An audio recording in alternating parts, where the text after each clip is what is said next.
Kami mengucap syukur atas kesempatan yang Tuhan beri bagi kami untuk berdoa dan untuk belajar kebenaran firman Tuhan. Engkau urapi setiap kami sehingga apa yang kami nikmati secara rohani pada saat ini berguna buat pertumbuhan iman, perjalanan iman kami dikuatkan, dipulihkan, disembuhkan oleh kuasa-Mu. Dalam nama Tuhan Yesus Kristus kami mulaikan doa dan PA pada malam ini. Haleluya. Amin. Silakan duduk. Salam sejahtera. Haleluya. Kita bersyukur atas anugerah Tuhan. Kembali saat ini sebelum kita berdoa, menyembah, memuji Tuhan, kita akan belajar kebenaran firman Allah. Ini adalah PA terakhir untuk tahun ini dan saya berterima kasih kepada Bapak Gembala atas kepercayaan. Sebenarnya saya sudah menamatkan PA tentang kerajaan Allah di beberapa minggu yang lalu. Tetapi karena saya dapat kesempatan satu lagi, maka saya akan lanjutkan sedikit mendetil tentang bagaimana kerajaan Allah setelah penghakiman terakhir terjadi. Wahyu pasal 21. Jadi setelah kita bergumul di bumi, kita berjuang, kita berdoa dan berusaha agar kerajaan Allah, kehendak Allah di sorga, di Syamaim terjadi di bumi dalam kehidupan kita. Satu kali kelak kita akan berhenti dari perjuangan. Jadi dalam perjanjian baru ada kalimat-kalimat mengakhiri pertandingan dengan baik atau menyelesaikan waktu yang Tuhan berikan. Karena bagi saya dan saudara sudah ada umur, sudah ada waktu. Kalau kita dalam tanda kutip beruntung, ya, maka kita masih bisa dalam hidup ini beralih ke hidup yang akan datang secara masih hidup gitu. Saya tahu Bapak Gembala punya cita-cita itu. Dia suka berdoa, berharap kalau bisa pas Tuhan Yesus datang, beliau masih hidup. Ya, siapa tahu ada yang Pak Eldi mau ikut berharapnya begitu. Asik juga kan? Kita lah masih hidup tiba-tiba, Tuhan datang, gubernur datang saketo heba, apalagi Tuhan datang. Jadi akan ada akhir dari perjuangan di bumi ini. Lalu seperti apa kehidupan setelah itu? Nah, Wahyu 21 ayat 1 sampai Wahyu 22 ayat 21 menceritakan itu. Bapak Ibu, saya sudah pesan untuk silakan dibaca di rumah. Tapi malam ini saya mau kasih beberapa prinsip yang penting, yang sangat penting. Ayat 1, mari kita baca sama-sama dalam nama Tuhan Yesus Kristus. 1, 2, 3. Lalu aku melihat langit yang baru dan bumi yang baru, sebab langit yang pertama dan bumi yang pertama telah berlalu dan laut pun tidak ada lagi. Ayat ini sangat kuat untuk menekankan perbedaan antara bumi yang lama lalu kemudian terjadi yang baru, langit yang baru dan bumi yang baru. Kalimat yang berusaha untuk mengkontraskan keadaan. Jadi yang baru itu, yang nanti itu adalah sama sekali berbeda. Sama sekali berbeda. Yohanes sebagai penerima wahyu punya keterbatasan menjelaskan. Ini saya sudah pernah katakan di PA-PA sebelumnya. Punya keterbatasan menjelaskan tentang yang baru itu. Bapak Ibu bayangkan kalau ada orang seumur hidupnya belum pernah lihat mobil. Lalu ketika mobil lewat, kira-kira apa yang akan dia jelaskan? Lihat mobil lewat, terus dia pulang pi kampung. Apa kira-kira yang akan dia jelaskan? Dia pasti akan memakai kosakata yang umum dipakai di kampung. Beta, jangan pakai beta nanti tersinggung lah. Saya ada pergi di jalan sana. Ada itukah yang lewat? Ini belum pernah lihat mobil. sapi kok. Dia mulai. Tapi dia tidak begini, dia punya kaki, dia berputar. Sama kayak ada cerita ini,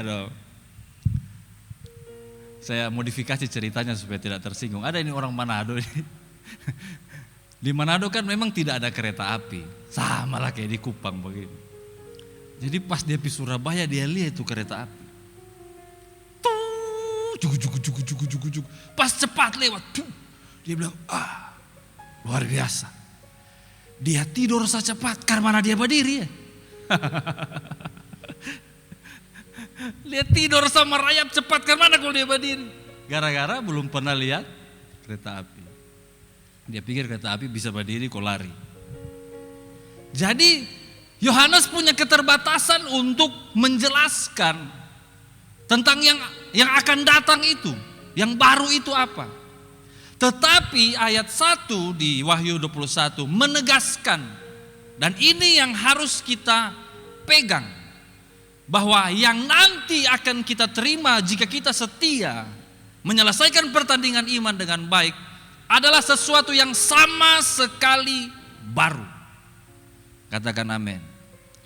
Dijelaskan tidak, ayat 4 coba lihat. Ayat 4.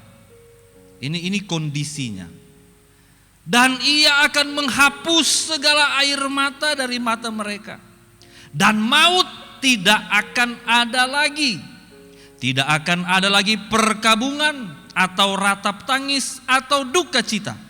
Sebab segala sesuatu yang lama itu telah berlalu. Katakan amin. Dunia yang lama ini penuh dengan air mata, penuh dengan pergumulan, penuh dengan duka cita. Baru-baru sudah dapat undangan, ada 40 hari ya, bagi ada seorang kenalan saya. Dan seterusnya dan seterusnya. Pergumulan hidup, perjuangan hidup yang berat. Tetapi satu kali kelak semuanya itu hilang. Haleluya. Ada yang bertanya di sekolah Alkitab di kelas 2, dia bilang, bagaimana jika ada jemaat yang tidak bisa terima keadaan karena kehidupan yang berduka, karena kehilangan orang yang dikasihi, karena kematian. Jadi bagaimana kita menghibur? Kan ada orang yang kemudian undur dari Tuhan. Ini beta ada sayang ini istri kok meninggal, apalagi ini anak kesayangan meninggal, ini itu kesayangan meninggal. Sakit hati. Saya saudara, amit-amit tidak mau kehilangan. Semua manusia tidak mau kehilangan, karena tidak mau berduka. Tapi satu penghiburan kita saudara-saudara, perpindahan kita dari hidup yang lama lewat kematian, bukan untuk hilang antah berantah, tapi untuk hidup yang kekal, yang di sana tidak ada lagi air mata. Jadi saya bilang di dia, ya kuatkan, walaupun kalau saya pikir-pikir juga kalau saya yang alami juga di berat. Tapi saya bilang di dia, kau hibur jemaat. Makanya saudara, khotbah malam penghiburan dan khotbah pemakaman itu penting. Bahkan itu inti dari iman Kristen, pengharapan akan hidup yang akan datang. Soalnya bisa sembarang. Kotong bisa mengerti dia omong apa, keluarga tambah berduka. Jadi setelah malam penghiburan, setelah pemakaman, sudah harus ada penghiburan yang dari Tuhan lewat firman. Salah satunya adalah dengan menyatakan kehidupan yang baru yang akan dialami. Dan kita sementara antri ke sana. Saya yakin kita semua sudah pernah berduka, namun sudah pernah dihibur oleh kebenaran firman. Haleluya. Jadi itu tentang kebaruan hidup. Nah kalau itu baru, karena mana ketompu hidup di sana? Saya menarik saudara-saudara kalau kita baca-baca dari ayat 5, coba kita lihat ayat 5, ayat 6. Ternyata di sana itu ada yang namanya mata air kehidupan. Jadi boleh minum? Boleh. Nah ini kalau boleh minum berarti boleh makan. Nah kalau boleh makan berarti ada CI. Harusnya. Tapi ternyata tidak. Boleh minum tapi air kehidupan. Boleh makan dari pohon kehidupan. Wahyu 22. Ya kita lihat yuk. Wahyu 22 ayat 1. Lalu ia menunjukkan kepadaku sungai air kehidupan yang jernih bagaikan kristal dan mengalir keluar dari takhta Allah dan takhta anak domba itu. Di tengah-tengah jalan kota itu, yaitu di seberang menyeberang sungai itu ada pohon-pohon kehidupan yang berbuah. Ada buah kan? 12 kali tiap-tiap bulan sekali, dan daun pohon-pohon itu dipakai untuk menyembuhkan bangsa-bangsa. Di sini kita mulai berpikir, sabar doh, berarti sonde jadi hantu. Memang sonde. Ada di sini masih percaya hantu? Dia mati 3 hari, berarti dia ini masih di dalam rumah. Nanti hari ke-3 dia pindah di halaman. Sampai hari 40, itu masih di halaman tuh. Jadi kalau ketong tidur kok ada bunyi-bunyi di bawah pohon sana, itu dia tuh. Dia bilang beta masih ada di sini. Tapi di sini kayaknya sonde ada yang percaya ya. Di sekolah Alkitab saya berusaha untuk membentuk sebuah cerita-cerita seram. Tapi angkatan ini sonde ada yang takut. Dulu saya pernah bikin takut, saya bikin cerita. Di sini ada ini, di sini ada ini. Langsung, iya om, beta juga pernah lihat. Beta dalam hati, bodok satu. Beta cuma omong kosong. Tapi yang angkatan ini luar biasa. Dong ini sonde percaya. Atau ada yang lihat sonde lapor. Oh tidak, oke. Nanti angkatan depan kau bikin ulang. Berarti sonde jadi hantu, sonde. Terus jadi apa? Orang-orang yang mati di dalam Tuhan diubahkan tubuhnya untuk langit dan bumi yang baru. Kalau ketong sekarang ini sudah ada kutuk dosa, sudah ada sakit penyakit. Sariawan beta nih, sariawan semua 3 hari.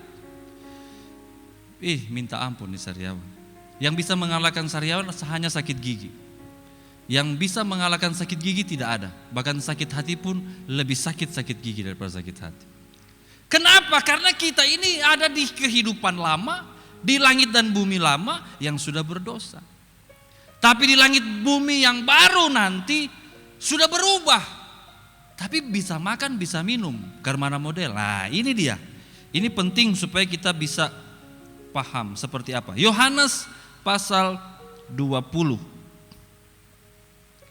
Yohanes 20. Kira-kira beginilah bentukannya kita punya badan nanti di sana.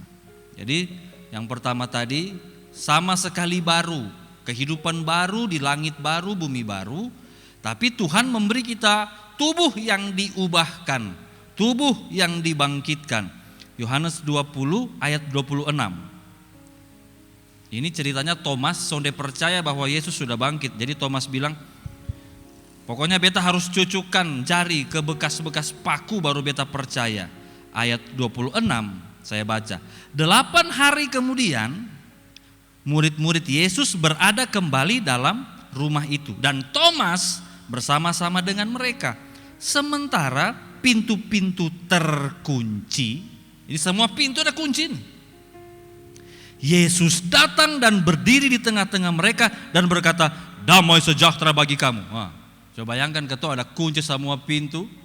Sementara berkumpul ngobrol-ngobrol dalam ketakutan, takut dengan orang Roma, takut dengan pemuka-pemuka agama Yahudi, tiba-tiba damai sejahtera darah Yesus. Yesus. Pasti ketua batengking. Dari mana dia masuk? Tubuh kebangkitan tidak bisa dihalangi oleh jasmania, hukum-hukum jasmani. Ingat pelajaran Alkitab itu. Tuhan membuat langit dan bumi dalam hukum-hukum. Fisika, kimia, biologi. Dan salah satu hukum itu menyatakan benda zat padat tidak akan mungkin menembus zat padat yang lain. Tidak mungkin ini. Beta berusaha, beta berdoa, minta mujizat. Kau beta tonjok ini mimbar kayu, beta pun tangan tembus di bawah dalam nama Yesus. Tidak bisa. Saya tidak bisa melanggar hukum fisika, tidak mungkin, tidak boleh. Tapi dengan tubuh kebangkitan, semua hukum jasmani ditaklukkan oleh tubuh yang baru. Katakan amin. Semua hukum apapun yang mengikat kita secara jasmani, secara fisik, ditaklukkan oleh tubuh yang baru. Sehingga Yesus, walaupun pintu terkunci, bisa datang ke dalam. Tapi apakah dia seperti Casper, seperti hantu? Enggak. Jadi jangan terpengaruh film-film hantu, pintu tertutup dia enggak begitu. Ayat 27. Kemudian Yesus berkata kepada Thomas, "Taruhlah jarimu di sini dan lihatlah tanganku. Ulurkanlah tanganmu dan cucukkan ke dalam lambungku, dan jangan engkau tidak percaya lagi, melainkan percayalah." Thomas tusuk. Masih ada dagingnya. Masih ada. Itu tubuh kita nanti.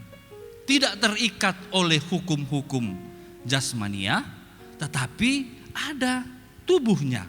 Sehingga bisa minum air kehidupan, makan buah pohon kehidupan, dan kita hidup kekal selama-lamanya. Paham ya? Haleluya. Prinsipnya adalah apa yang disampaikan Alkitab, itu yang kita ikuti.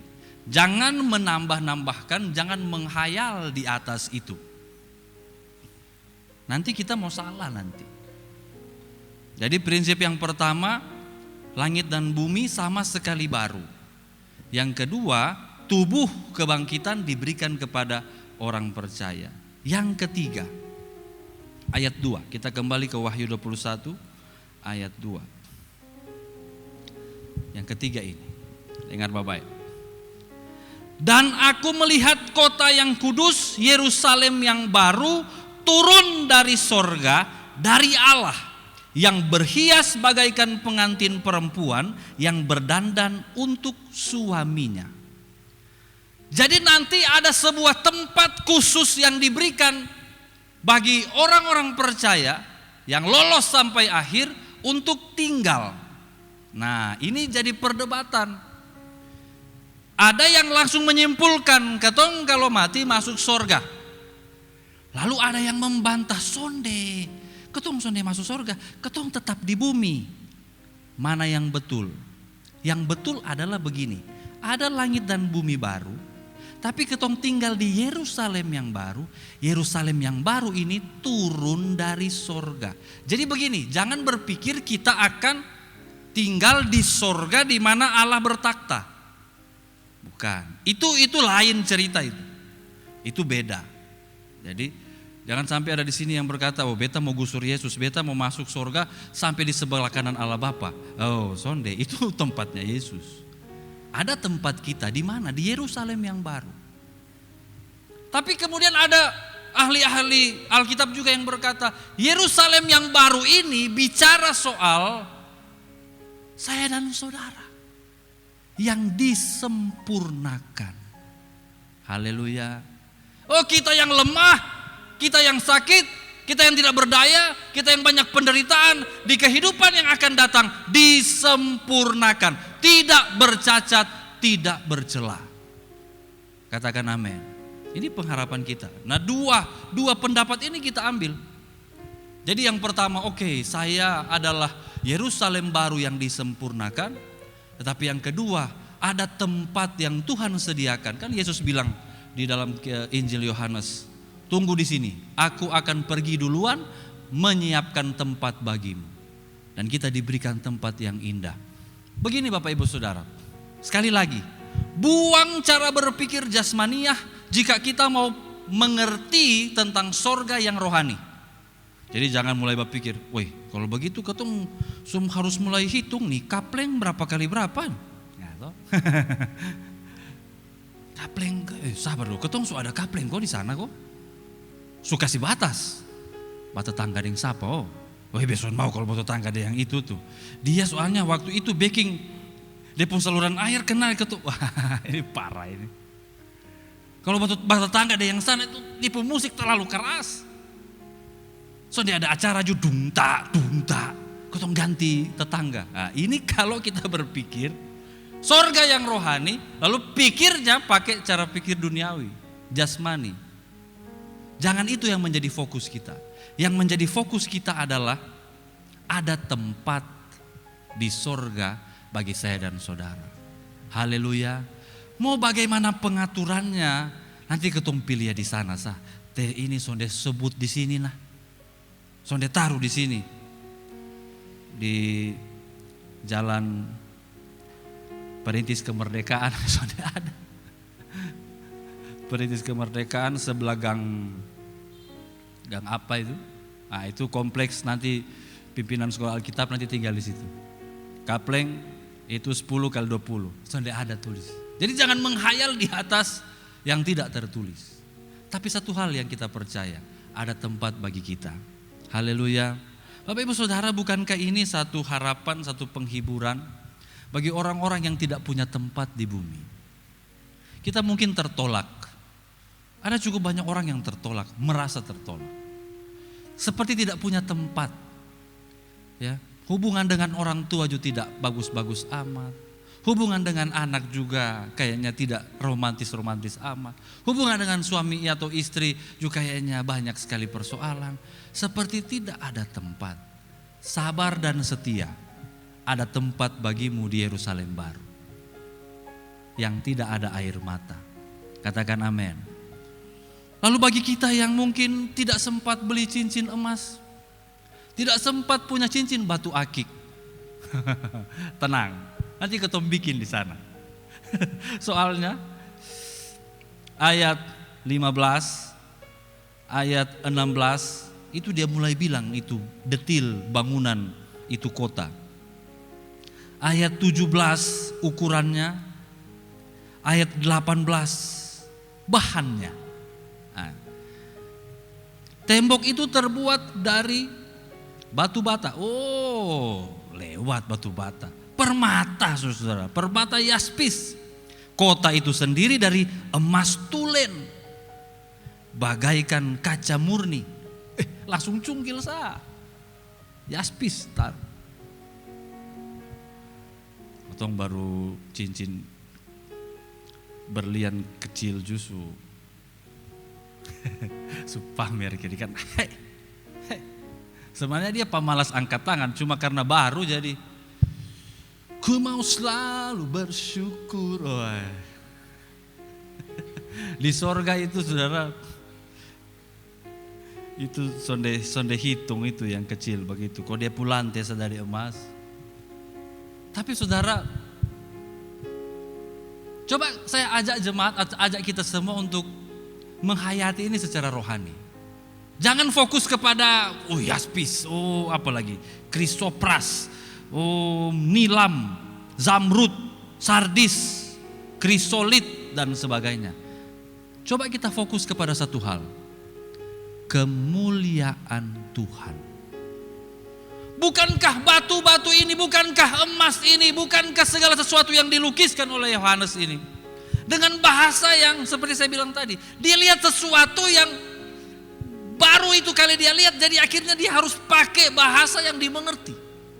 Kayak tadi tuh, lihat mobil pertama kali kan dia bingung, dia balik pulang di kampung dia bilang ada itu sapi berjalan tapi son pakai kaki ya. Tapi yang mau Yohanes sampaikan adalah kemuliaan yang tidak tertandingi. Haleluya. Betapa manusia di bumi yang lama ini, setiap detik dihabiskan untuk apa? Untuk kalau boleh tambah kemuliaan. Tahu kan begitu? Ketua memang harus bekerja. Harus bekerja. Dapat uang untuk apa? Beli baju, beli makan, beli mobil. Untuk apa? Untuk terlihat lebih mulia dari sebelumnya. Kan begitu. Ketua cari minta ampun itu kemuliaan. Tapi Bapak Ibu Saudara, dapat tidak dapat itu urusan belakang. Di sorga ada kemuliaan yang tidak terbatas. Haleluya. Ini pengharapan kita supaya kita punya tujuan hidup. Aku mau ke sana. Aku merindukannya. Supaya kemuliaan Tuhan itu menjadi bagianku. Terakhir, dan ini yang terpenting. Ini yang Bapak Gembala sempat ketika saya sudah berapa kali PA ini, Bapak Gembala bilang, ada satu yang penting tentang sorga. Dan Bapak Gembala menyatakan ini, saya sudah pernah singgung tapi saya tekankan lagi. Yang terakhir, Wahyu 21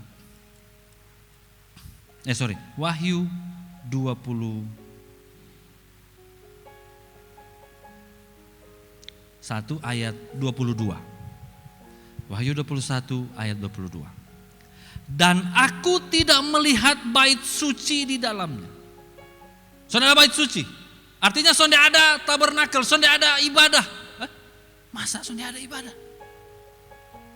Kok bisa begitu? Bukannya ketong di sana memuji-muji Tuhan. Tapi ternyata sudah tidak ada liturgi yang mengikat kayak ketong begini. Pimpin pujian sapa, singer sapa, abis ini apa, abis doa pembukaan apa, sonde. Kenapa? Sebab Allah, Tuhan yang Maha Kuasa adalah bait sucinya. Demikian juga anak domba itu. Katakan amin. Apa ini saudara? Kebersamaan yang terus menerus dengan Tuhan. Coba pindah pasal 22 ayat 3. Saya baca. Maka tidak akan ada lagi laknat atau kutuk.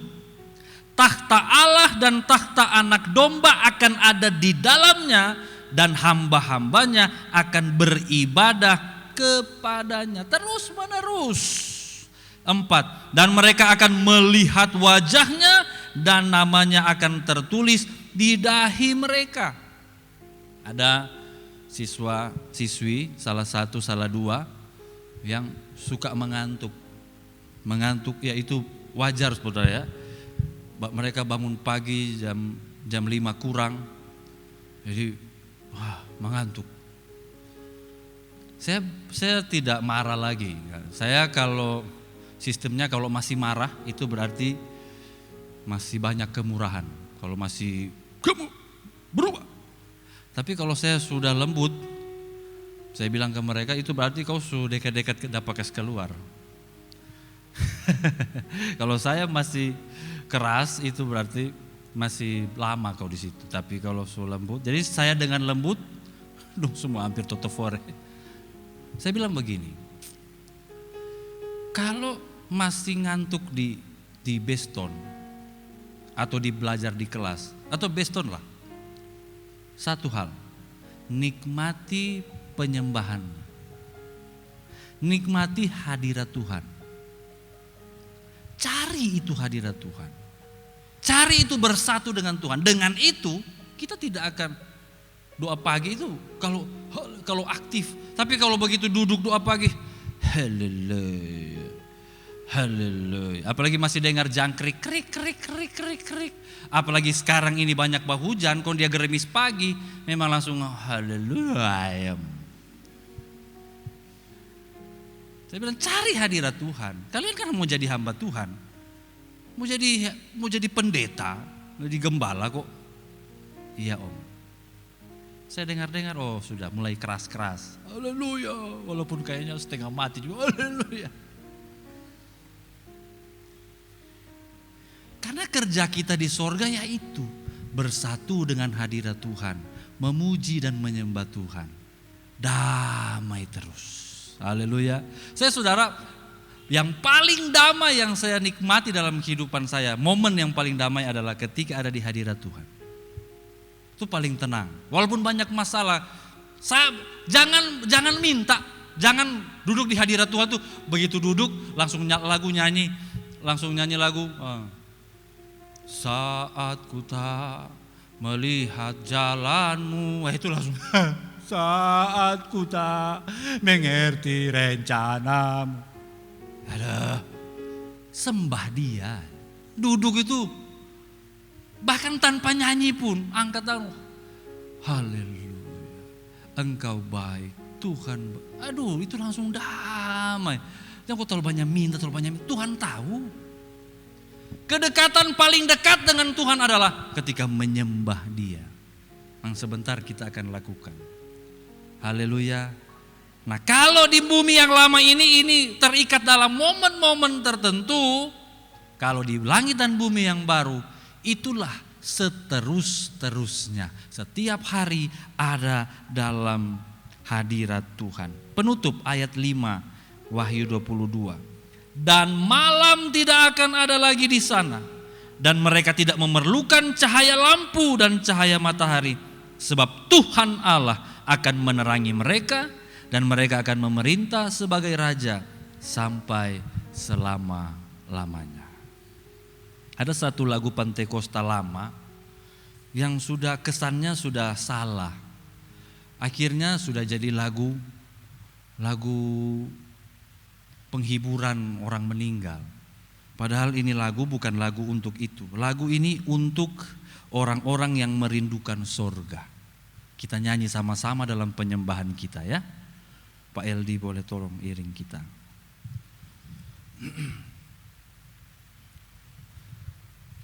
Sambil duduk saja dulu. Kita nyanyi sama-sama. Sebentar baru kita berlutut. Apa itu? Oh Yerusalem, kota mulia, hatiku rindu ke sana.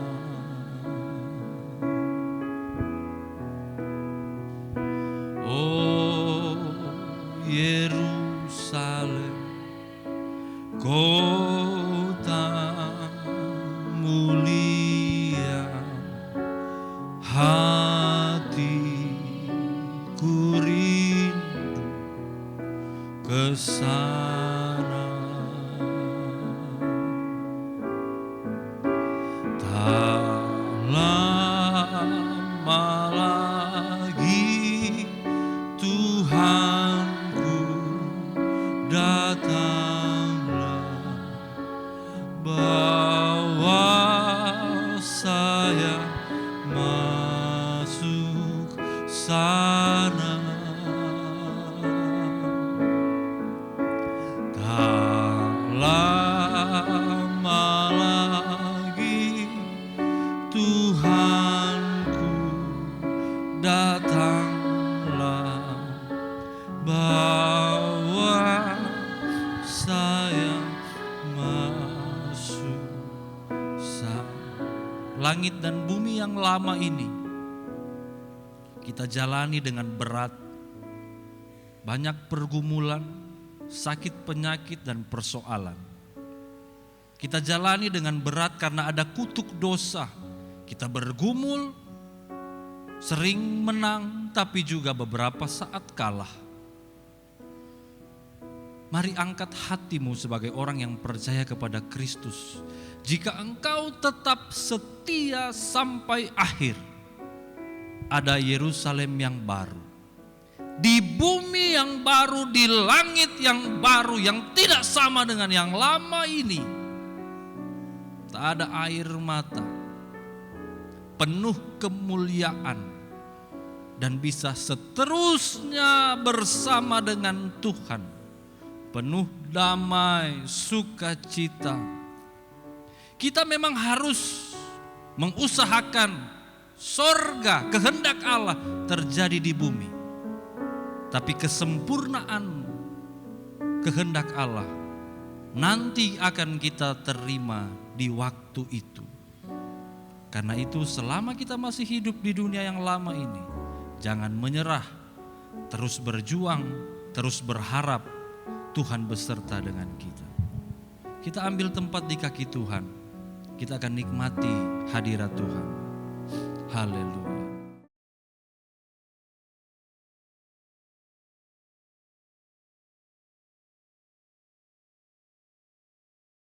Yerusalem, kota mulia,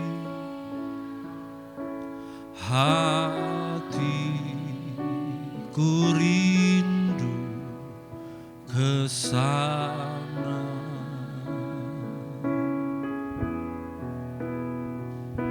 Oh kota mulia, hatiku rindu ke sana. Tak lama lagi Tuhanku datanglah, bawa saya masuk sana. Tak lama lagi Tuhanku datanglah,